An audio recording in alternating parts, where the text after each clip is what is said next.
Sion hospital में गए थे जिनको 2 दिन पहले वो मारा था, उनसे क्या बातचीत हुई आपकी? देखिए, 2 दिन पहले एक बुजुर्ग 72 साल के हाजी अशरफ अली ट्रेन में आ रहे थे कल्याण अपनी बेटियों को मिलने। ट्रेन में उनको कुछ गुंडे दरिंदे, मैं तो कहूंगा उन्होंने उनको सवाल किया कि आप ये क्या लेके जा रहे हैं। वो बोल रहे हैं कि ये भैंस का मांस है, मैं अपनी बेटियों के लिए लेकर जा रहा हूं। मगर उन दरिंदों ने उनको ये कहा कि नहीं, ये गाय का मांस लेकर जा रहे हैं आप। उसको सस्पिशन के ऊपर सिर्फ इतना मारा उनको, चाचा को, कल्याण से थाना स्टेशन तक उनको मारते रहे।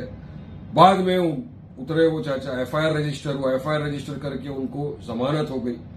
अब जमानत के बाद में हमारी पूरी मजलिस इत्तेहादुल मुस्लिमीन की टीम थी, हमारे एडवोकेट खिजर पटेल साहब थे, हमारे रैयान जागीरदार साहब थे, और तमाम लोग वहां पे पुलिस स्टेशन में गए। उन्होंने कहा कि ये जो मारा पीटा गया है इसमें कम सेक्शन है, आप सेक्शन को बढ़ाइए, सेक्शन बढ़े।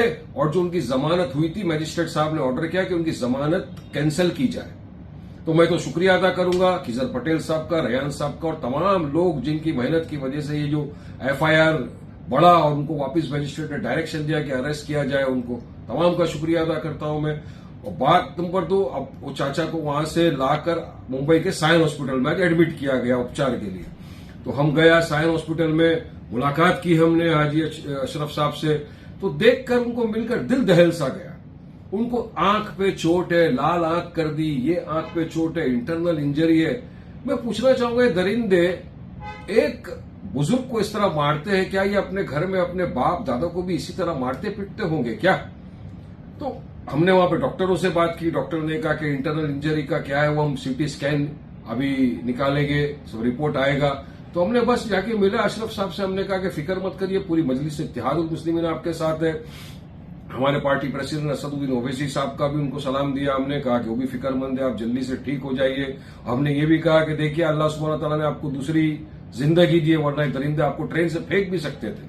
आप शुक्र करिए, और अगर आप अच्छे हो गए तो हमने ऑफर किया है कि इंशाल्लाह आप चाहेंगे तो हम आपको उम्रा के लिए भी भेजेंगे चाहिए।